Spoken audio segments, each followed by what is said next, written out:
বাজে ঘড়িতে রাত 1:20। আর আমাদের এখন কি চলছে,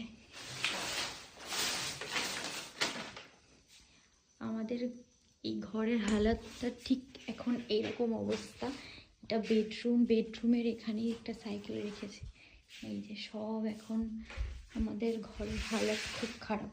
আর এই যে আমাদের এখন ঘরের অবস্থা, এখানে সব মানে জিনিসপত্র এখন সব প্যাকিং চলছে, কারণ আমরা কাল দুর্গাপুর শিফট করছি। তো সেই জন্য আমাদের ঘরের অবস্থাটা ঠিক এখন এইরকম। এখানেও রেন্টে থাকতাম, দুর্গাপুরে চলে যাচ্ছি, ওখানেও রেন্ট। দিচ্ছি আমাদের হালাত। এই যে আমি